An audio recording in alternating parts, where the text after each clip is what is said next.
Okay, let's go back to where we were. We're looking at epidermal layers and what happens when they click on epidermal layers. A high resolution image comes up and some very minimal text comes up there, because the idea is to reduce the amount of text to use visual learning as part of the cue.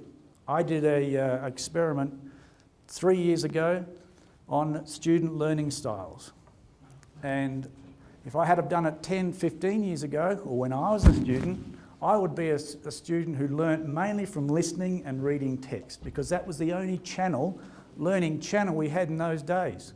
Now, with all these channels, our brains are naturally designed for visual learning, and this enhances that. So that's why we keep the text minimal.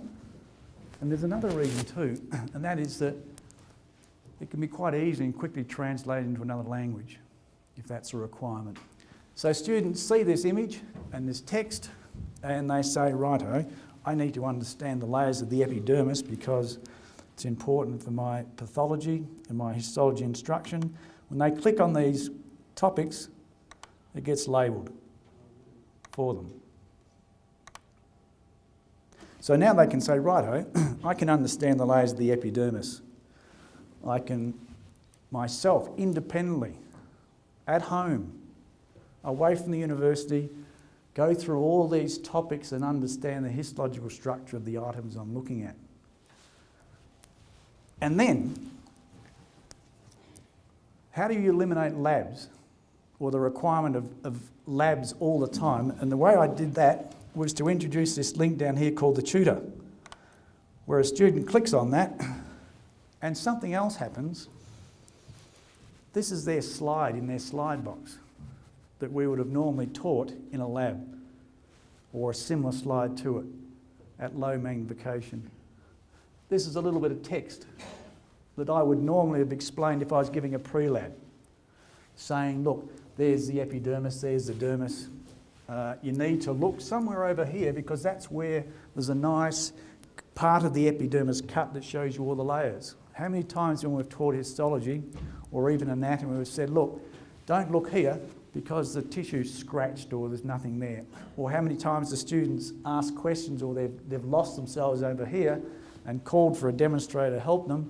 You don't need to do that anymore. They can do it themselves. What they do is they use this little microscope down the bottom here. This little computerised microscope.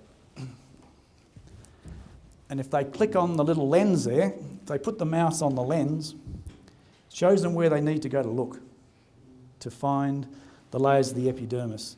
And if they click on that, it takes them to the next level. And it interacts. They learn, they start to identify various components in the tissue. They still haven't got to understand the epidermis, so they need to go into higher magnification. They do that, and then they get to the higher magnification and refine those particular layers. Now, I've found that when my students do this anywhere they like, and they come into a lab, they can look at skin very quickly. Instead of doing a 3-hour lab now, they can do it in half an hour, and they're out of the place. And they can do it very effectively. They enjoy doing it because they're no longer frustrated where they have to go to find that particular tissue area.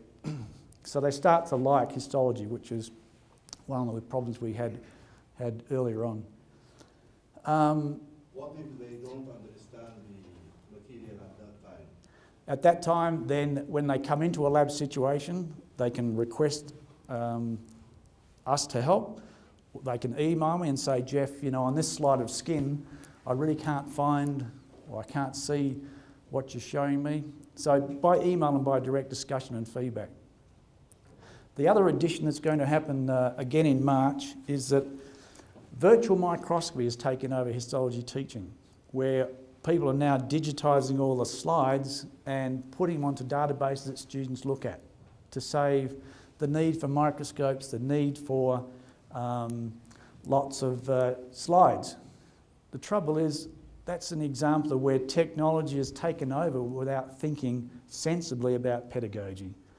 Because again, I've done surveys on students, both in Australia and overseas, where they still had problems finding things. technology is great, cost savings are great for the school, but the students still aren't learning.